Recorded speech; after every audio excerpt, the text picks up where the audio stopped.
ये कहानी है एक छोटे से गांव बलरामपुर की जो प्रसिद्ध था सोहन और मंगतू नाम के दो दोस्तों की दोस्ती के लिए। सोहन और मंगतू बचपन से ही पक्के दोस्त थे। सोहन गरीब लेकिन बहुत ही ईमानदार और मेहनती था।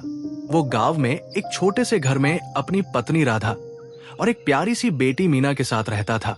वो जंगल से लकड़ियां काटकर और उन्हें बाजार में बेचकर अपने परिवार का गुजारा करता था। वही दूसरी ओर मंगतू का भी एक छोटा सुंदर सा परिवार है, जिसमें उसकी पत्नी रूपा और दो छोटे छोटे बच्चे रोहन और सीमा है।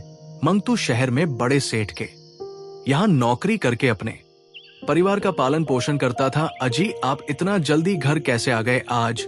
और आपका मुंह इतना उतरा हुआ, कैसे हैं? सब ठीक तो है ना? अरे भाग्यवान, पता नहीं कैसा समय आ गया।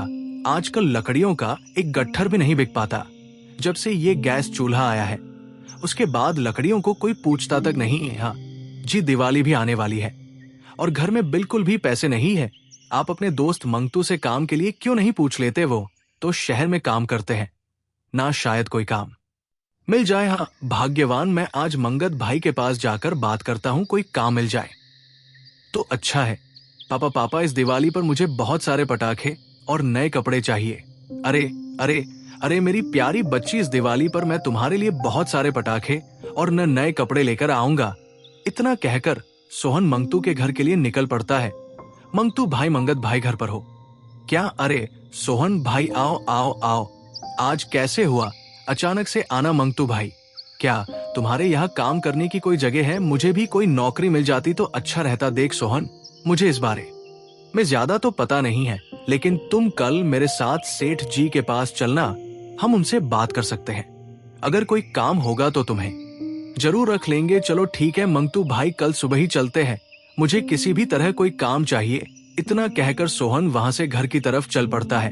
अरे सोहन भाई आ गए, तुम चलो फिर सेठ जी के पास चलते हैं और उनसे तुम्हारे लिए काम पूछते हैं। हम मंगत भाई, चलो चलते हैं। दोनों दोस्त काम की तलाश में घर से निकल पड़ते हैं। रास्ता काफी लंबा था, इसलिए वे जंगल वाला सीधा रास्ता चुनते हैं, जिससे कि वे जल्दी शहर पहुंच जाए। वे दोनों कुछ दूर चले ही थे कि उन्हें रास्ते में एक बूढ़ी अम्मा खड़ी दिखाई देती है। अरे अम्मा, यहाँ इतने घने जंगल में आप अकेले क्या कर रही हो? अरे बेटा, यहाँ थोड़ी ही दूर मेरा घर है। ये लकड़ियों का गट्ठर मुझसे उठाया नहीं जा रहा। अगर तुम इसे मेरे घर तक पहुंचा देते तो बहुत अच्छा होता। अम्मा, क्यों नहीं? लकड़ियों के उस गट्ठर को उठाकर सोहन और मंगतू उस बूढ़ी अम्मा के पीछे पीछे चलने लगते हैं। वे कुछ दूर चले ही थे कि तभी रास्ते में अचानक से आसमान में जोर जोर से बिजली कड़कने लगती है और बहुत तेज बारिश शुरू हो जाती है। वे जैसे तैसे करके उस तेज बारिश में ही उस बूढ़ी अम्मा की झोपड़ी तक पहुंच जाते हैं। तुम दोनों का बहुत बहुत धन्यवाद बेटा, जो तुम लोगों ने मेरी इतनी मदद करी। अम्मा, मदद करना तो हमारा फर्ज है। चलो ठीक है, अब हम चलते हैं।